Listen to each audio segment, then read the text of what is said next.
News every 15 minutes, weather every 10, and sports twice an hour.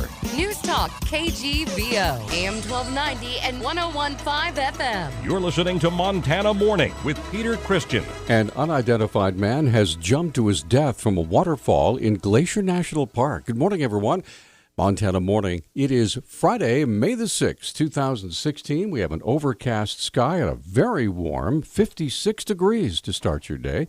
Our newscast this morning sponsored by Nissan Hyundai of Missoula as they celebrate their grand opening sale, offering top dollar for your trade-in, 0% financing up to 72 months. Our top story this morning, a man is dead after jumping into a shallow pool beneath one of Glacier National Park's most visited waterfalls. According to park spokesman Tim Raines, the incident occurred on Wednesday afternoon. Park dispatch was notified that a man had jumped into a shallow pool at Running Eagle Falls, which is on the east side of the park, and he had sustained life-threatening injuries at the time. Park rangers arrived on scene within minutes of receiving the call, and they performed CPR.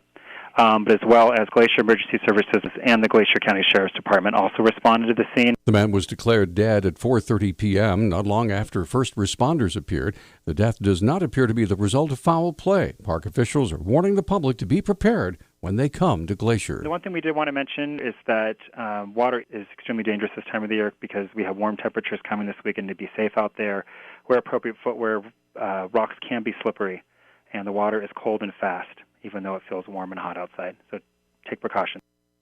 The height at which the man jumped has not yet been determined. Running Eagle Falls is actually two waterfalls, one of which is 40 feet high, the other 20 feet.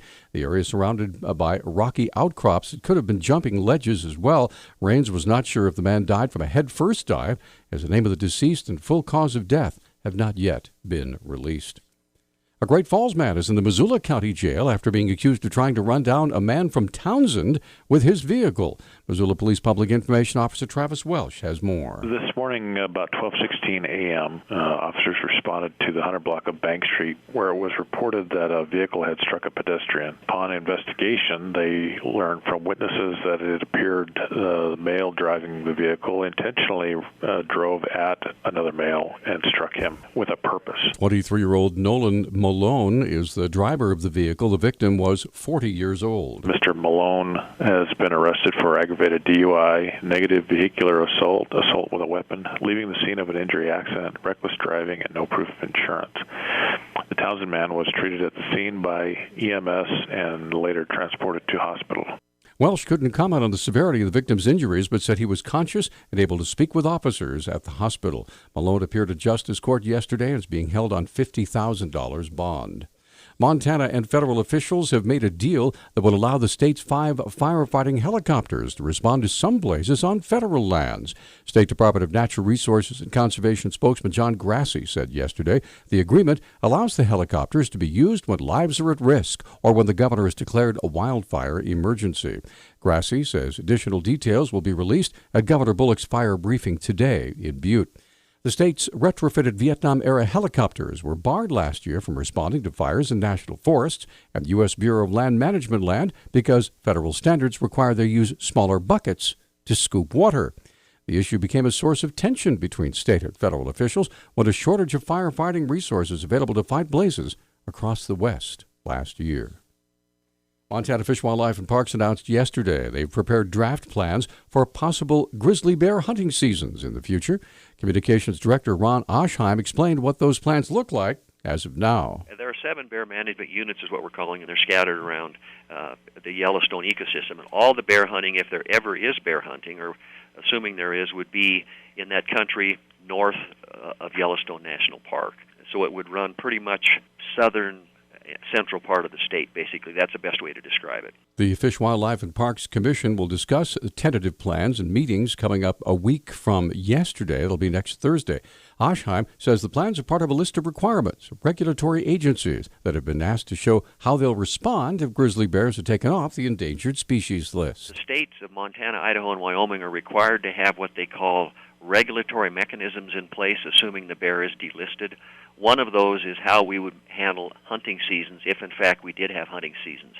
There's no guarantee that we will have, but we want to have those in place as is required in the event that the bear is delisted. Hochheim was very certain that there'd be no grizzly bear hunting in Montana this year. Says if the wolf delisting is a good precedent, we probably won't see grizzly bear hunting for at least another 2 to 4 years from now.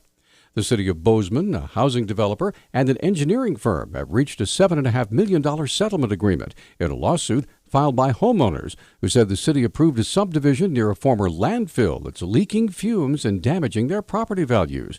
The Bozeman Daily Chronicle reports the city commission will be asked next Monday to approve the settlement for property owners in the Bridger Creek Phase 3 neighborhood. A majority of the settlement will be covered by city insurers, developer Golf Course Partners, and the engineering firm Morrison Meyerly. Together will contribute $2.5 million. The city's portion, not covered by insurance, is $750,000. 2 studies, one done by a federal health agency, concluded health risks from the fumes attributable to landfill are minimal. Attorneys for the developer and the engineering firm deny their clients are at fault.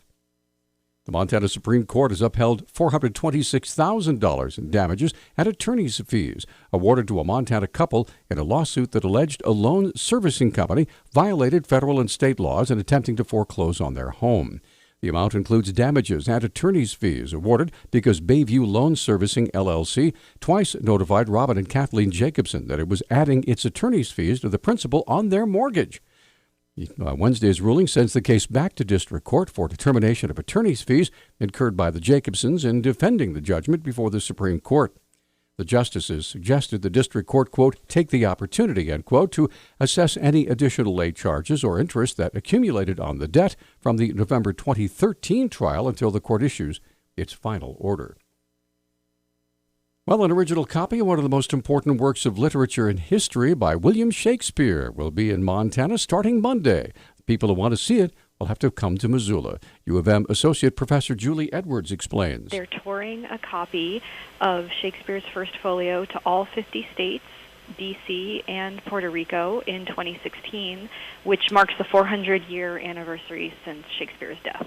Every state had one site chosen, and so we were the site chosen for Montana. So we are really, really pleased and proud that we're going to be hosting this on campus. The Montana Museum of Art and Culture will have the folio on display starting this Monday through the end of the month.